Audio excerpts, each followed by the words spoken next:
Welcome everybody to the Cloud Online Meetup. Today's topic is going to be Introduction into Ceph Storage for OpenStack, and our guest and speaker today is going to be Patrick McGarry, who is working as Director of Community at Red Hat. This is pretty much it from my end. I would just like to provide you some logistics for today's meetup. So first of all, if you have any questions, feel free to ask those in the chat window at the left-hand side of the web panel. This session will be recorded, so just in case you want to share it with colleagues or review, it will be available within the next 24 to 48 hours. So with that said, let me hand over to Patrick. Patrick, the stage is yours. Great, thank you, Raphael. Hello, everybody. Hopefully you can see the slides all right. As you can see, today's speaker is listed as Sage Weil. I'd like to leave that. This is a talk that Sage gave a little while ago at one of the Ceph Day events that we run periodically. Obviously today Sage will not be giving this talk. I'll be playing the part of Sage Weil. As Raphael mentioned, I'm Patrick McGarry. You usually see me online as Scuttle Monkey if you play in IRC. I'm the director of the Ceph community. Just means I'm the general cat herder of all things Ceph. Today we're going to go ahead and cover a little bit of the history of Ceph, let you know what it is and where it came from. I'll give you a good overview of kind of how it plugs into the OpenStack world, a little bit about where we currently are with our development of Ceph, and as well as where we're kind of headed in the near future. So without that, the only other thing is, as Raphael mentioned, if you have questions, feel free to type them in the chat box as we go along. If I happen to notice them, I will answer them immediately. If I can. Otherwise, I'll get to them at the end of the session. So just feel free to throw them out there as soon as you think of them, and we'll make sure we get to them. So the first thing, obviously, what is Ceph? Ceph is software-defined storage. So we take commodity hardware, anything, white boxes, whatever you've got laying around the office, all the way up to high-scale, super awesome machines in a super tightly controlled data center. And we cluster them together into a single large cluster that we use. We have our own giant object store that we put on that. And from that object store, we kind of expose that in a number of different ways for you to use. And we allow you to interact with this object cluster using a low-level library, an object gateway that can speak either S3 or Swift protocol, a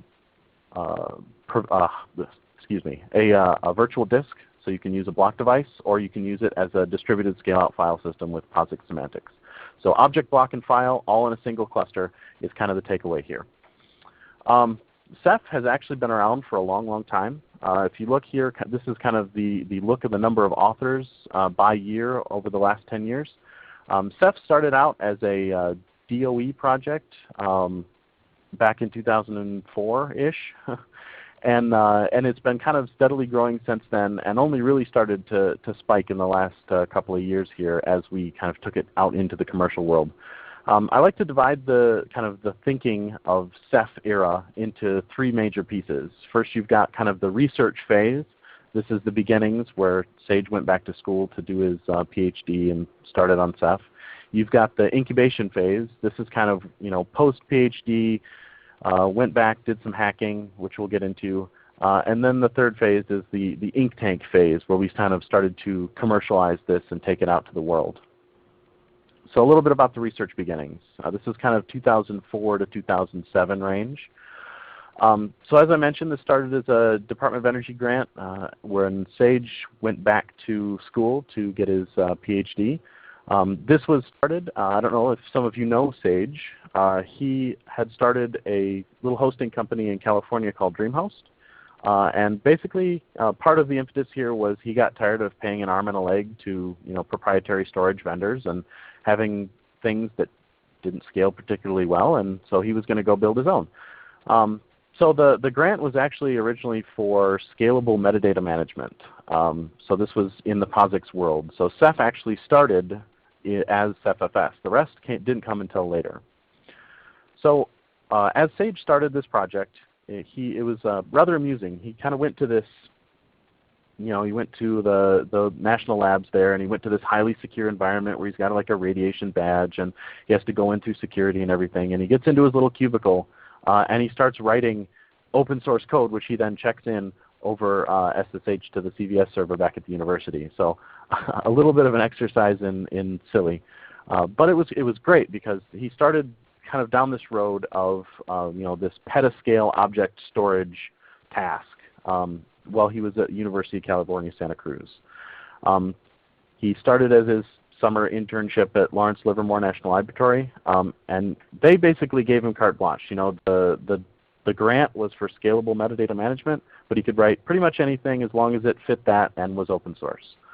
And as a part of this kind of academic work, there were several things that started that came out of this. And so the very first thing was they wrote their own local file system. So originally the thinking was that Sage was going to build everything from the bottom up, all the way from the iron to the top of the stack. So they came up with their own file system. They called it eBOS. And on top of that, they started the kind of the heart of Ceph. It's a thing called RADOS, which is a reliable autonomic distributed object storage. So this is kind of that core object store. It's got a lot of intelligence and things built right into it, which we'll get into in a little while. But this is kind of the secret sauce of Ceph. And on top of that, at about the same time, they also developed a hashing algorithm, a data placement called CRUSH, Controllable Replication Under Scalable Hashing. This is what decides how to split up your data, where it goes, and how to manage those pieces. It's a really cool, deterministic, repeatable algorithm.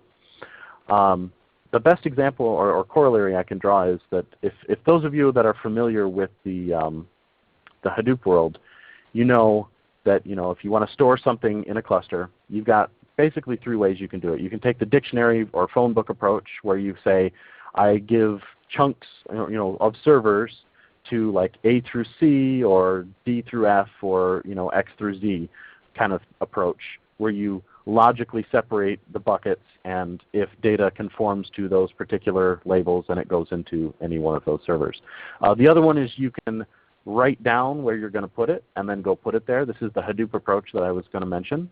This is kind of the name node. And anyone that's dealt with Hadoop knows that kind of that single name node stuff, you definitely have to do some gymnastics when you start to scale to deal with that. And then there's CRUSH. CRUSH kind of takes the other approach, which is the algorithmic approach, which is the client based on a few pieces of information, the name of the thing, the hash of the name of what you're putting into the storage, the state of your cluster, and then the CRUSH map, which is kind of your own. You get to take your physical hardware and you map it out with your CRUSH map. You basically say, I want 3 copies of my data. I want no more than 1 copy in any given row, for instance. So you can kind of create your own failure domains and how the data is replicated across your hardware. And based on that information, the name of the object, the cluster state, who's up, down, in, out, and the CRUSH map, the client does a really quick calculation and knows exactly where it needs to go within the cluster to get or put data.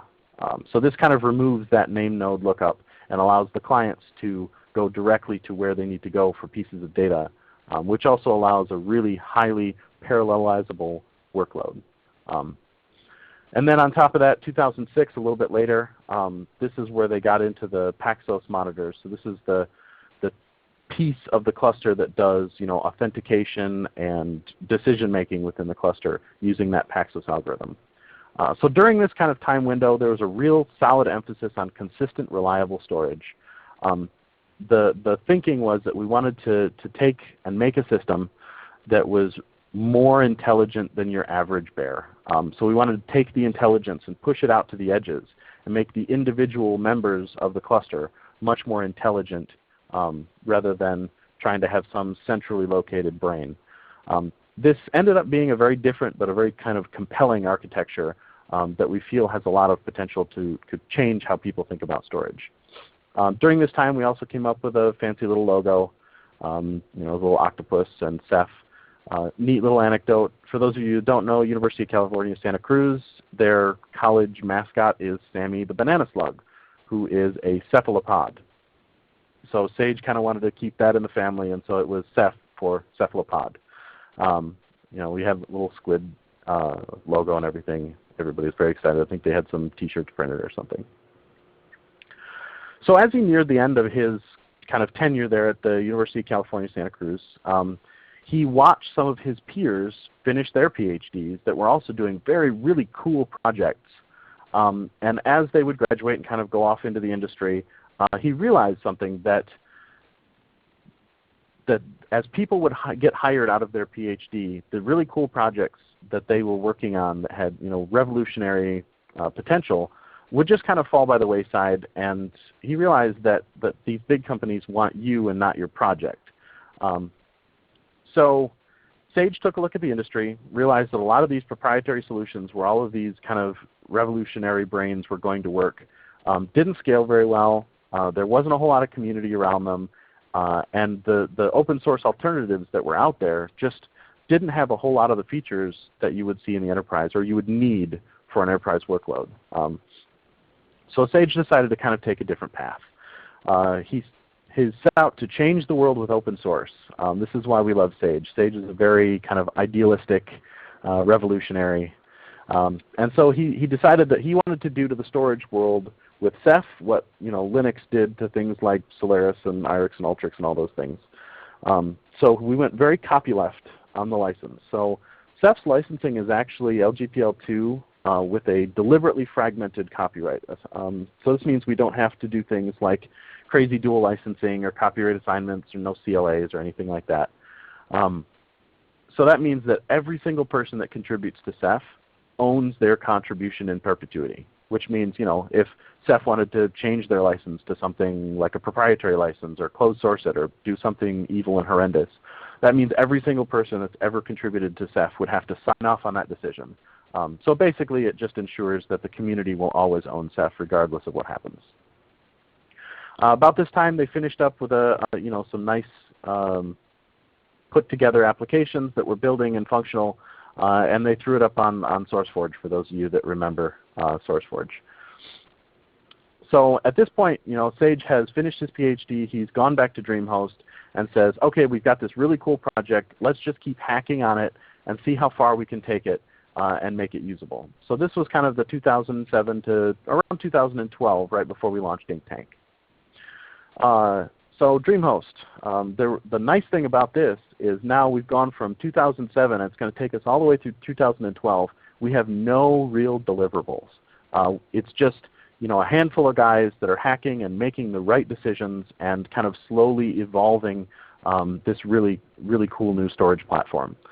So they hired a few more developers, and they just started working on the project in a vacuum, more or less. They had a really ambitious feature set. The very first thing they did was started working on the native Linux kernel client. The very early versions of Ceph were done through Fuse. So user space, it's kind of slow. There are obvious stability issues and things that go along with that. So they said, all right, we need to get into the mainline Linux kernel. That's the first stop.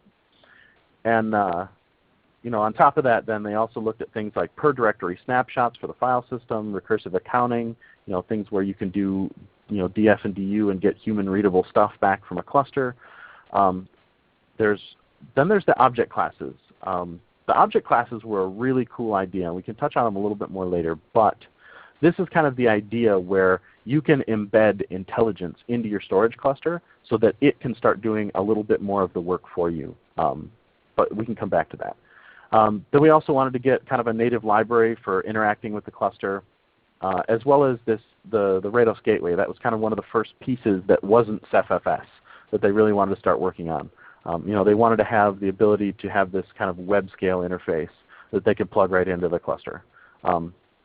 They wanted to do some more authentication stuff. It's a very Kerberos-like authentication system that's built into it. It's called CephX, but it's not Kerberos. It was home rolled. They had to do some of their own customization stuff. So, and then obviously towards the end, they figured, well, we've got object and we've got file. let's make a block device in here so that people can use that interface and get all three of the types of storage that you might want. So the kernel client. As I mentioned, CephFuse was pretty limited, not very fast. So once they started building this native Linux kernel implementation, Sage started attending some events and hanging out on the IRC channel where all the Linux file system developers were, and kind of trying to make sure that he was going to fit into that world appropriately. This, incidentally, is also why Ceph's IRC channel is on OFTC. It's one of the most common questions that I get asked when I go to conferences and things. People are, well, why are you on OFTC and not on Freenode like everybody else? Well, this is the only reason. When Sage started it off, he hung out with Linux file system developers, just made the Ceph channel, and that's where it's lived ever since. So once we had this kernel client that was being built, the kind of initial attempts to merge in this giant 20,000 line patch set were rejected by Linus, and he said, oh, that's nobody's going to use this, nobody's interested in this, we're not going to merge this in. And so kind of Sage would drum up a little bit more support, and people started looking at it and saying, no, this is interesting, we want this. And I think a few people replied on the mailing list and chimed in and said, we want to see where this goes. And I think it was a Sunday night. Andrew Morton had a couple glasses of wine or something, and he started looking through this patch and said, all right, this looks pretty good. And so eventually it got merged into 2.6.34. This was early 2010. They merged into the Linux kernel, and it's kind of gone that way ever since. And now, the newer kernel you have, obviously the more features and cool stuff you have, but it's very active kernel development with Ceph. So it's nice to see that has continued. But now, of course, this means that Ceph was starting to become part of a larger ecosystem. So they were getting demands from the community. People were coming in, and every once in a while you'd have flyby patches. And they realized that as things started to grow and scale, that Ceph didn't really need to solve all the problems of a monolithic stack, right? It started looking at things like how can we concentrate on the pieces that are most important. And they looked around and they said, you know what, there's no reason that we need to build and maintain our own file system underneath all this. So they dropped DBOS as the object file system. And actually, when they were looking at options, ButterFS really kind of fit a lot of the same goals. It was going in the same direction, and had a lot of the same design goals. Some of the copy on write, checksumming, and other things you get for free with Butter were a very good fit. And so early on, Ceph decided, okay, we're going to really try and centralize on Butter, and this is going to be great. Unfortunately, as most of you know, with Butter, we all want Butter to be the future, but we've all wanted Butter to be the future for like the last 10 years. So it's not there yet. Most of our production clients these days are using CephFS. We have some ext4, some ZFS, a few other things, but primarily it's people on CephFS. We take good advantage of the large extended attributes and all that stuff.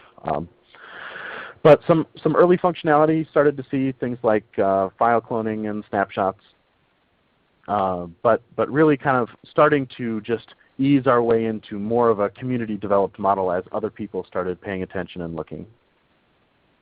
This is obviously when we launched Ceph on IRC. We had a lot of people that were really interested, not a whole lot of developers, but plenty of people that were very excited to see where it went. At this point, it was really too unstable for any real development, so nobody could use it in the wild. So most of the development decisions were very focused on let's do the right thing, make the right technical decisions, because still we have no commercial pressure or anything that's moving us or forcing us to pay the bills. So they could concentrate solely on the technology. But it was about this time that DreamHost decided, okay, we've got this really cool storage tech. It has the potential to be revolutionary. So let's build a product with it. Let's make something that we can actually use. So they figured, well, we're going to go head-to-head with Amazon, and we're going to build an S3 object store that's based on Ceph that we're gonna sell to the world. So now, the Ceph team has to take a look at, well, we've made all these really good technical decisions, but when you're developing in a vacuum with no customers or anything, obviously now you've got to go back and do things like crazy things like code review and build testing and focus on stability and really pay back some of that technical debt that had accrued over the last 6 or 8 years. And then obviously now we have to expand the engineering team and get many more people on board to develop a real product. So as we started to do this, there were many other people that would kind of come over to the IRC channel or write an email or something and come to stage and say, look, this Ceph thing, it's really cool. We want to try it out. Can you guys help us stand it up or give us some support or whatever? And as more of these requests started to come in the door, we realized that having people talk to a hosting company for their storage support and needs was really rather awkward and difficult.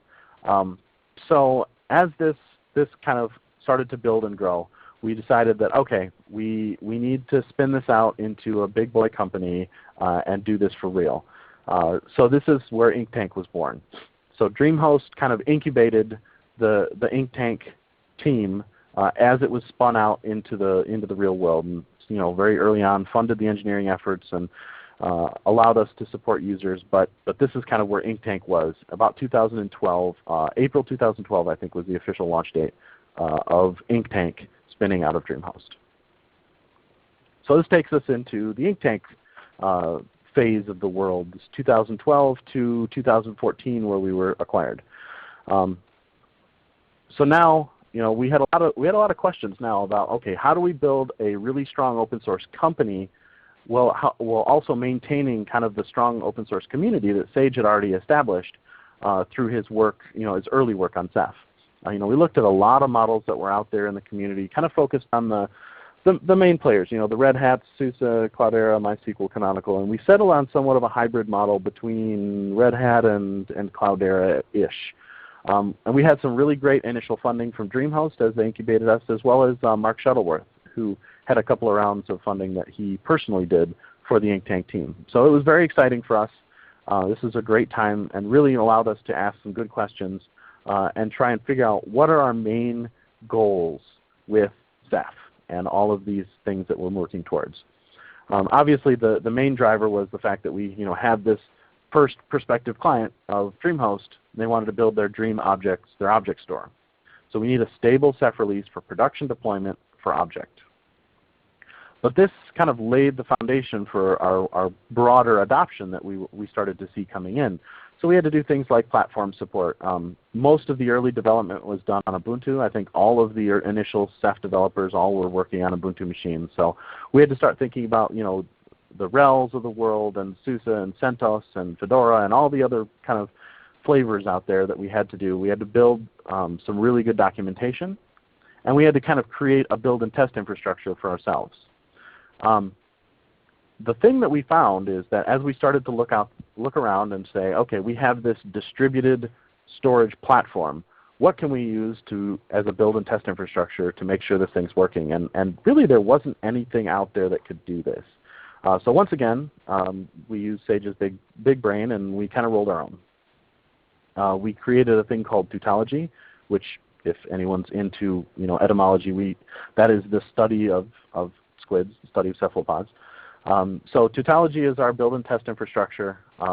It was of our own design, and it turns out it's turning into a really cool thing all of its own. So now we've got all of the infrastructure. We've started to think about the technology, the broader kind of adoption platform.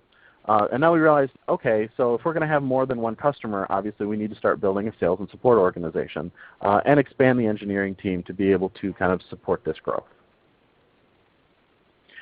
We also had to look at branding. We had to decide things like, we have Inktank, which is the company, but we have the project, Ceph. Do we want to try and merge them and make a MySQL thing where they're both the same thing, or do we want to go Mongo, or how do we want to do it? So we decided that we wanted Inktank and Ceph to be completely separate entities. If we crash and burn with Inktank, we don't want that to hurt the open source project of Ceph. But we want to be able to have kind of good collaboration of open source and commercial interests and have a healthy relationship between the two. So early on we decided to engage a professional agency, and we had to start thinking about these foreign crazy terms like brand core and design system, and we kind of came up with this aspirational message of the future of storage, and that's what Ceph is all about. They printed out some neat t-shirts, and there were some broken PowerPoint templates and all this stuff that comes along with making a business. So, and this is where we really started to get a lot of traction, and a lot of our traction came from the OpenStack world. Being a tiny little startup, we had to kind of make some early decisions about, all right, what are we going to focus on? And despite the fact that Ceph had its roots in CephFS as a distributed file system, I'm not going to say all, but 95 or more % of our inbound business, people clamoring saying, hey, Ceph's cool, help us figure it out, were all kind of the object and block, especially as it related to OpenStack. So we started getting a ton of customers and a bunch of production deployments, many of them that we didn't even know about. People just took Ceph and stood it up and said, no, we're good, and kind of went crazy with it. So we started getting a lot of buzz, and it was all OpenStack. So we said, all right, we are going to focus on object and block, specifically as it relates to OpenStack, and that was enough to keep us busy for many months. So obviously, we started doing more testing, including all of our platforms, and we started having to think about kind of the inter-version compatibility. How do we do rolling upgrades so people don't have to go down to upgrade, and all of those fun things. And this is, as the kind of Inktank era started to progress, this is where we started seeing kind of significant external contributors. We were getting first-class feature contributions now from outside of our little startup team. Non-Inktank participants were starting to take part in our daily engineering stand-ups. We had to open up our build and test lab so that other people could get their hands on it. And we kept the tool set very simple so that just about anybody could jump in and do it. GitHub, our email lists, and IRC. We tried to make it very simple and streamlined. And it turns out to our benefit. A lot of people started contributing. I think the very first-class feature that we got was erasure coding that was done entirely in the community with no development effort inside of Inktank. So this is all when we started launching the Ceph Developer Summit. We thought a lot about, okay, how do we manage our roadmap? How do we get our developers to talk to each other in a more formalized manner so that we know, okay, this release will contain X, Y, and Z, and then ABC will be in the next release to come. So we settled on doing 100% online meetup so that no one would have to fly somewhere, or we wouldn't have to do it at a conference, and we'd make sure to get as much penetration as we could. As many people wanted to come would be able to. So initially we did Google Hangouts and used our wiki and an Etherpad. The first one was in the spring of 2013. We had our 6th in this past October, and the next one will be coming in March. So it's been really great. And one of the things we focused on here was we had to force our own internal developers to use the same tools, the same approach, and the same communication lines as anyone else in the world. The advantage we had was a lot of our team was distributed, so we had to do that anyway. But we really forced the people that were in the same office not to have water cooler discussions as much as possible. Use the list, use IRC. And this is where the Ceph Developer Summit was great, because every single developer, whether he was in the LA office or in Prague or Budapest or China, wherever, they were all just sitting at a desk with their headphones on, talking on a video chat with all the rest of the developers. So it was a very equal level playing field, and it turned out to be really good for us. And of course, at the end of the Inktank era, we started saying we want to be the Red Hat of storage, and Red Hat came along and said, well, you're going to be the storage of Red Hat. And so we were acquired, I think in July is when it closed officially, July of 2014. So we've been there for what, 8 months or so. And so we moved in. We've been acquired by Red Hat, and we're working on using their resources to expand Ceph even further. So that's been pretty exciting. One of the things that came out of the Inktank era was, as a startup, we started looking at, okay, how do we fund this thing? And we started talking to investors, and they said, all right, here's the deal. If you want to be a services and support company, you get this multiplier. If you want to be a product company and put something in a box and hand it to them when they hand you money, you get this multiplier here that's much bigger. So he said, all right, well, we need to find something that we can put in a box and hand to somebody then. So we made our own enterprise proprietary GUI called Calamari. This was part of our Inktank Ceph Enterprise offering, along with the support and SLAs and all that magic stuff. But the fun part about us getting acquired by Red Hat is they said, no, everything we do is open source. Get used to it. So I think less than 2 weeks after the acquisition closed, Sage and I took Calamari and threw it out the door and said, here you go, it's open source now. Calamari continues to evolve. I think the actual physical GUI parts are now going to be renamed in the near future. Calamari we're focusing on is the API that serves any GUI, of which there are now at least 3 or 4 that I know of that are relatively popular. So we're focused on the API, still making a GUI for all of our commercial customers, but there are several GUIs that people can choose to run. The Orange guys made a nice one. I think there's a few others out there that are definitely gaining traction and popularity. So it's been great to see the true open source model hasn't hurt us one bit and continues to grow and thrive. So this brings us to present day. This is where we're at now. So right now we're continuing to work on some of these A-level features that were delivered by the community, the tiering. So this was something, the idea of you have multiple pools. You could say like one is a hot pool. This is where all my flash-based storage is. This is where the really busy things are. My normal storage tier is the bulk of my stuff. And then like maybe I have a cold storage tier in the back end. And we can bump data between those pools based on a Bloom filter or something else to decide how busy it is. Right now, I think we're still in the period where you can just have a pool with a cache pool in front of it rather than having all 3. But we're starting to think about how can we make these things better, how can we scale them out, and make the common enterprise solutions that you're not typically found in open source scale-out systems. In addition to that, we're also continuing to evolve our erasure coding.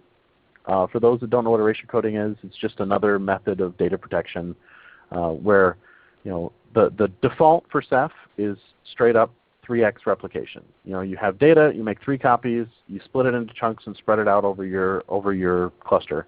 Erasure coding does something very similar, except it kind of takes those fragments and expands them and puts some redundant data pieces with them and spreads them out across your cluster. This allows you to take up a little bit less room, but it takes a little bit longer for you to recover. So there's many different algorithms that go along with that. I think we support several of them now. But this is the idea here, is that you can kind of, for your cold storage, it's not going to be mission critical. You can use erasure coded pools and things like that. So working on those features. It first showed up in Firefly. We added some local repairable codes in Giant. Intel has been doing a lot of optimization work that has been going in and has since been ported to Firefly. So a lot of really cool work that's going into some of these first-class features. We're also working on asynchronous replication at the Rados level. So for disaster recovery, you have an option for each of your object, block, and file of how to move your data offsite or somewhere else. Currently Ceph is LAN scale, not WAN scale. So there are a few people that are running Ceph, a single Ceph cluster over a wide area network. But those people that are doing that can guarantee high bandwidth, low latency connections between all of their machines. I think Deutsche Telekom has a cluster that spreads across North and South Germany, but they own all the fiber in between, so they can do that. They can get away with that. But we're also looking at how can we do this at the Rados level, all the way at the bottom. So the object gateway, you can plug your object gateway from one cluster into one in another cluster and just do asynchronous replication directly. Your block devices have incremental snapshots where all you have to do is pass the delta from one cluster to the next, and then the file system has something else that's very similar. But underneath it all, we want to do that at the cluster level. We want to be able to say, okay, at time minus 1 hour, this cluster over here is the same as this cluster for all things, and only have one pipeline that you need to feed. There are some challenges that go along with this, but we're confident that it's something that's worth working on. CephFS has actually been getting a lot of attention. As I mentioned, this is the start. This is the beginning of where Ceph came from. But now we've started actually using it internally for our QA infrastructure, and we're learning a lot about it. A lot of the rough edges have been sanded off. as well as many external contributors are working on this. I know Intel in particular has been really hammering on this hard. There was one guy out there also that was working on this for a while who was performing Herculean efforts. I think over the course of 3 months he submitted like 700 patches or something crazy. So yeah, a lot of interest in CephFS and bringing that up to snuff. We like to consider the gateway, the object gateway, and the block device to be awesome, and CephFS is nearly awesome. We don't actually provide production support on it yet, although many people, in spite of that, are actually already using Ceph in production workloads.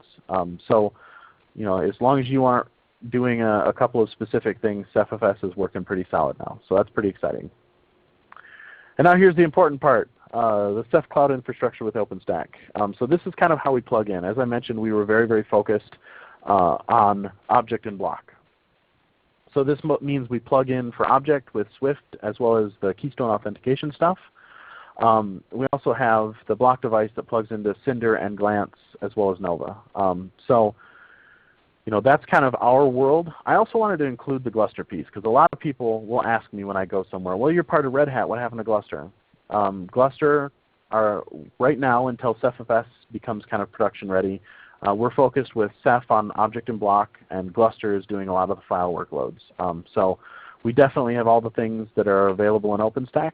You know, I think Gluster is focused on Manila, but as well as being able to provide the Swift object interface as well, depending on your kind of choice of setup. But there's a lot of cool stuff that comes for free if you're using Ceph behind your OpenStack. You know, you've got a lot of that copy on write provisioning. You're able to kind of move your machines around at will because it's got that shared storage backend from hypervisors. So there's all kinds of really cool stuff that go along with that. I won't focus a ton on the actual guts of how they plug together, but feel free to ask questions. I will do my best to answer them.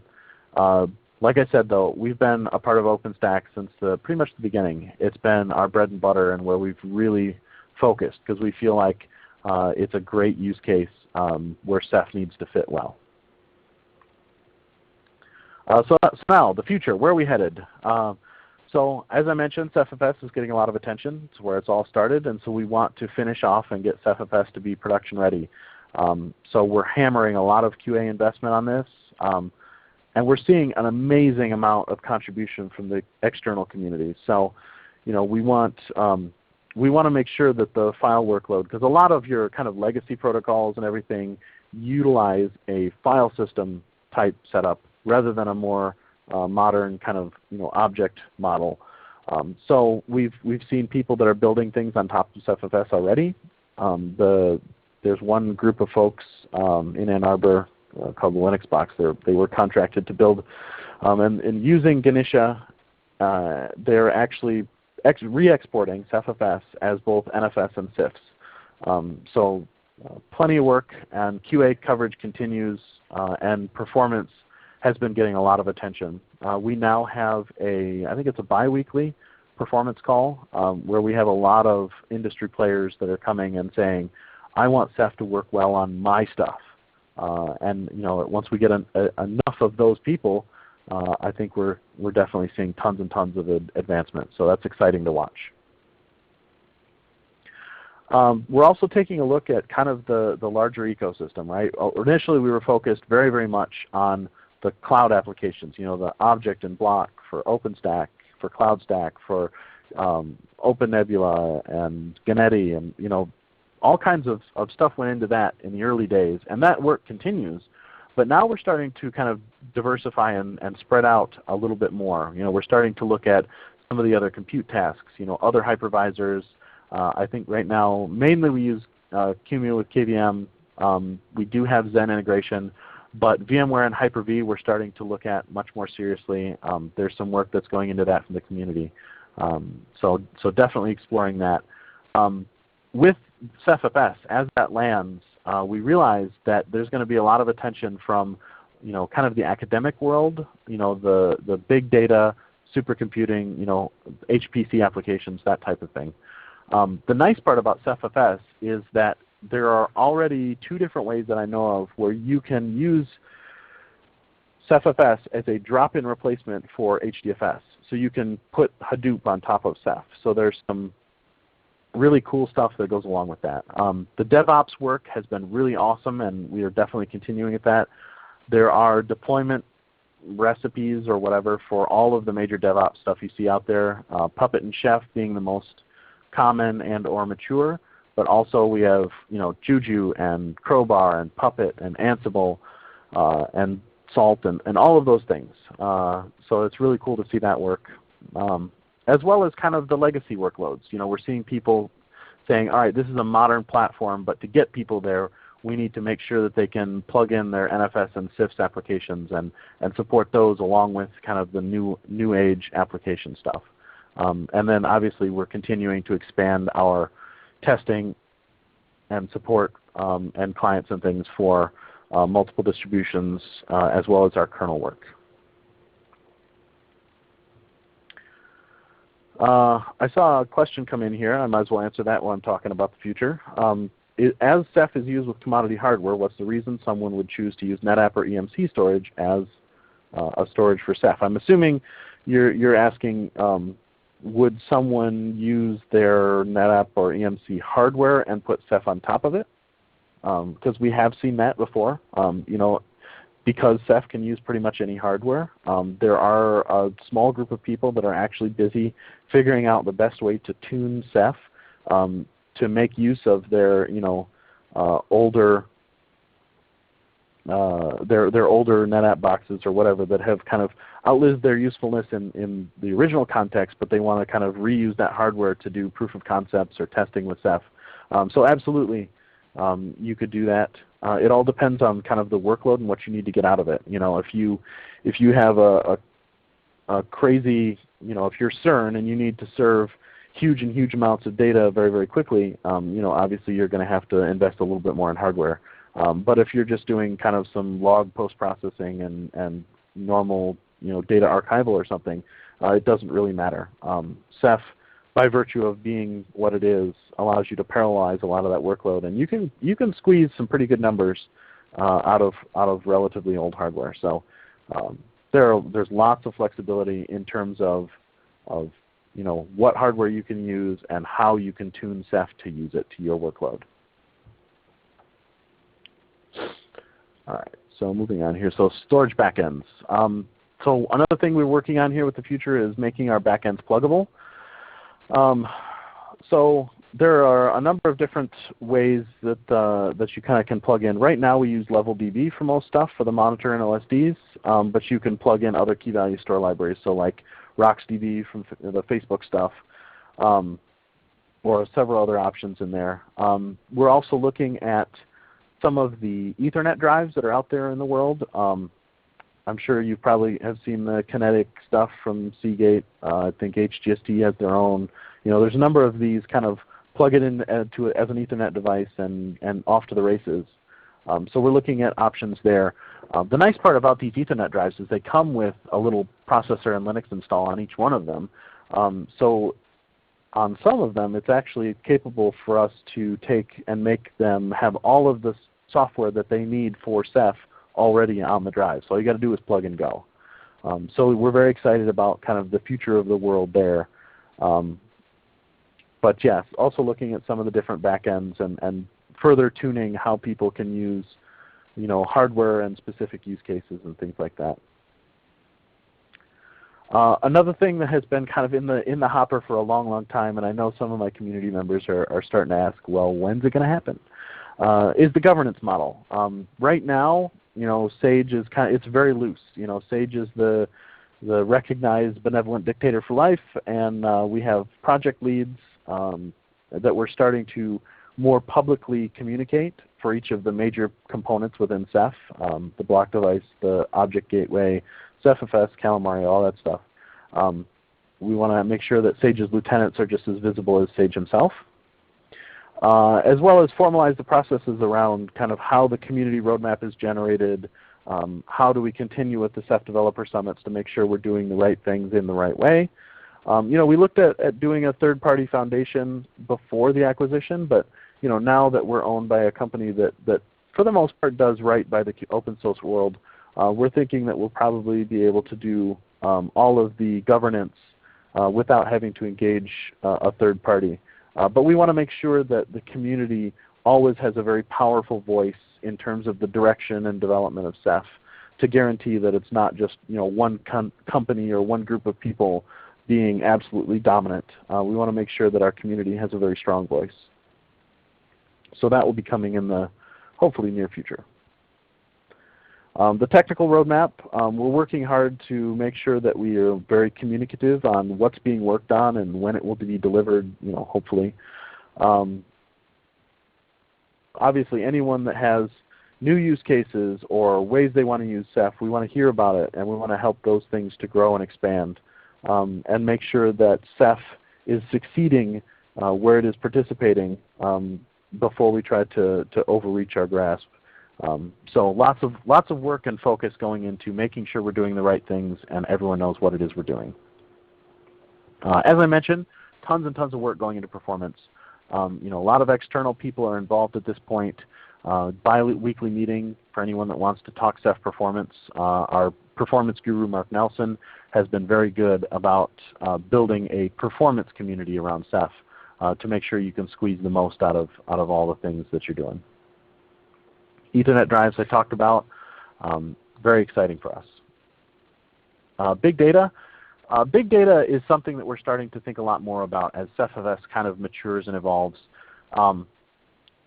One thing that Sage likes to talk about is, why is big data still built on such a weak storage model? A lot of focus was developed and has been evolved around the processing model, but in terms of the actual data storage and how we do what we do with big data, there's not a lot there. And this is where I can touch a little bit more on the Rados classes.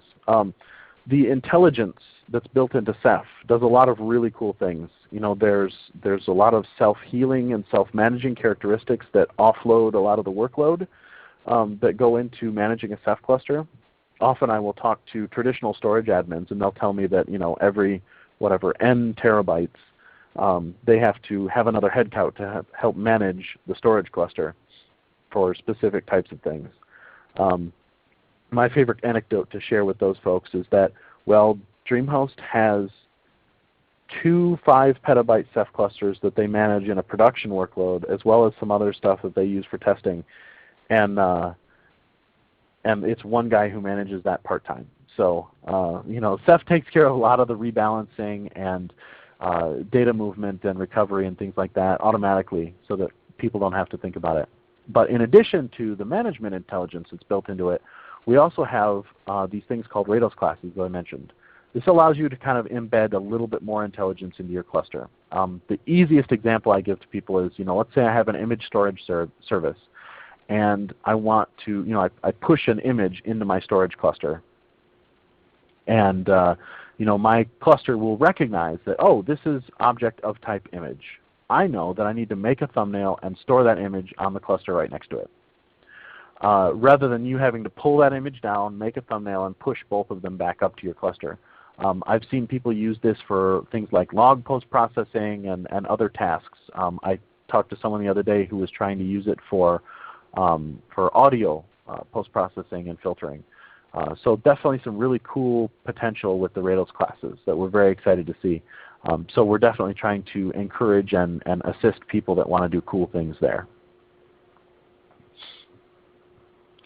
And then obviously we have to concentrate on the enterprise. How do we pay for all these toys that we have? So we're looking at how can we support the legacy and transitional interfaces? How can we take people from the old guard and move them to the new world of Ceph? We're looking at some of the beachhead use cases of what beyond the cloud footprint do we need to really focus on as the Ceph team continues to grow and expand. And we're taking kind of a two-pronged approach with this, with the enterprise. We're going from the bottom up.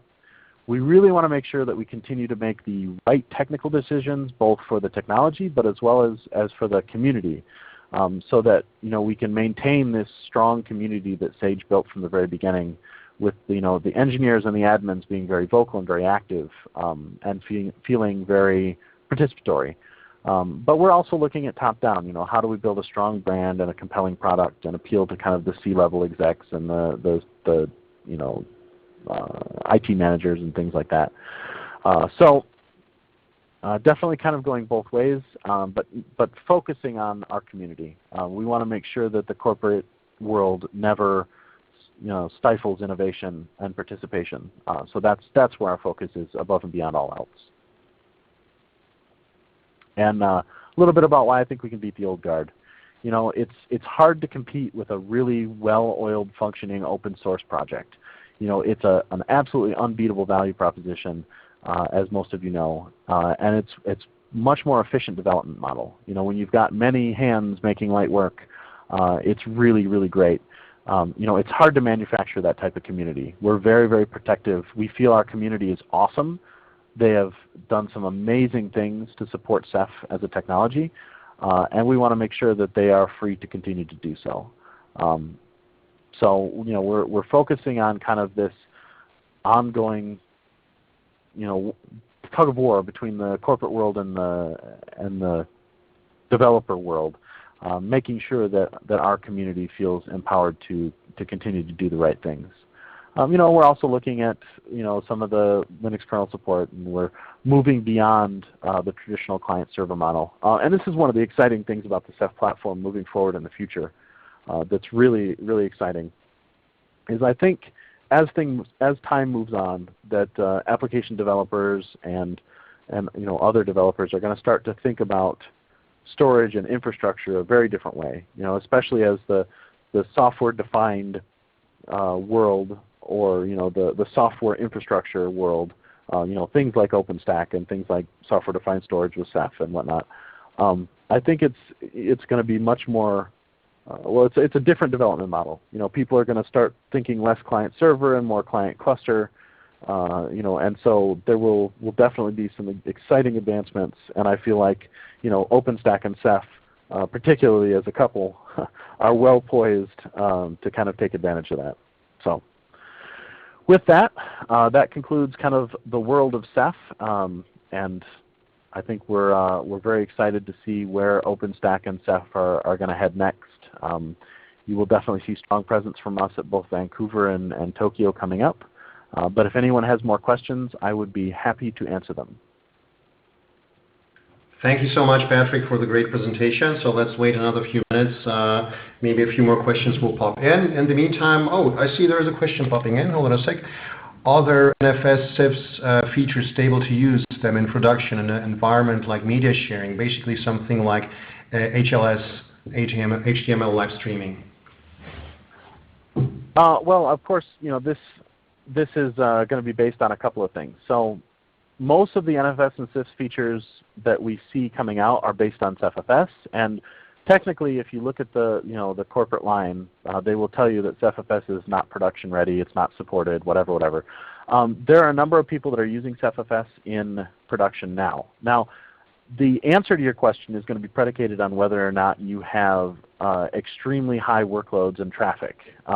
So it would be stable enough to use for an environment like that if you don't have huge amounts of traffic. Because one of the big sticking points is right now, if you recall at the beginning of the presentation, I mentioned that CephFS and Ceph in general started as the horizontally scalable metadata server, right? That's what the grant was talking about. That's what was working on. And so CephFS, the architecture that you look at, actually allows you to have multiple metadata servers that you can get your metadata, your POSIX metadata from.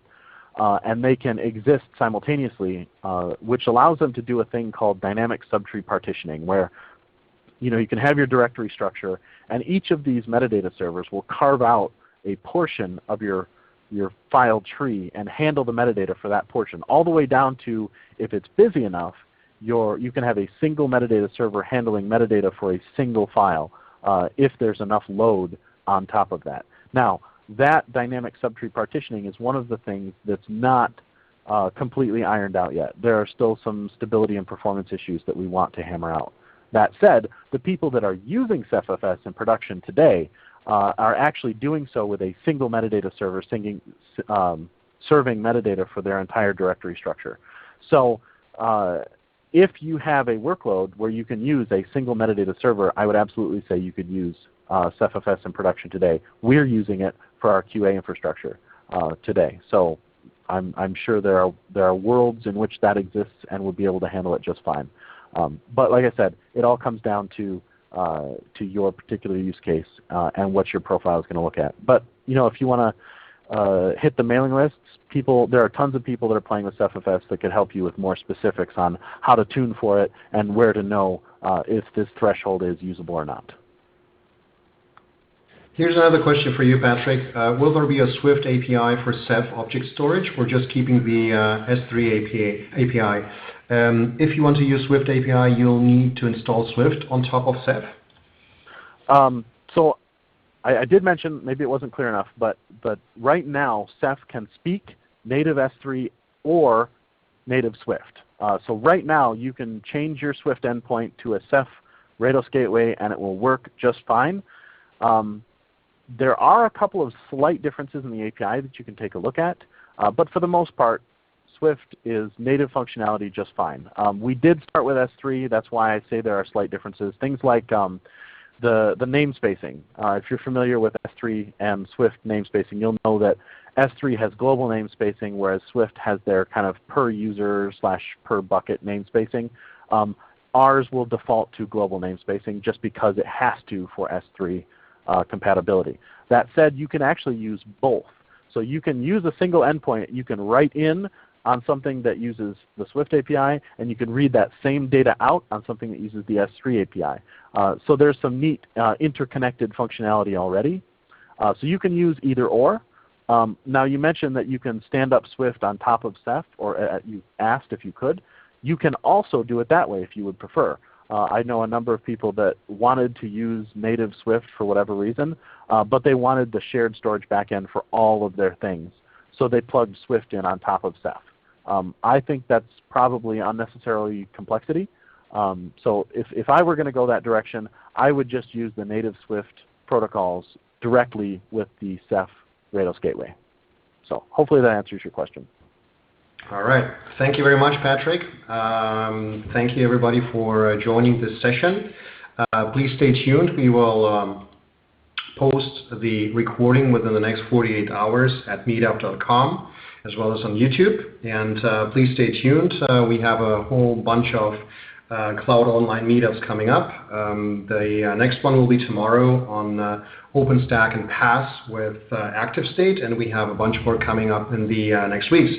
So again, thank you very much, and see you next time. All right. Thank you, everybody.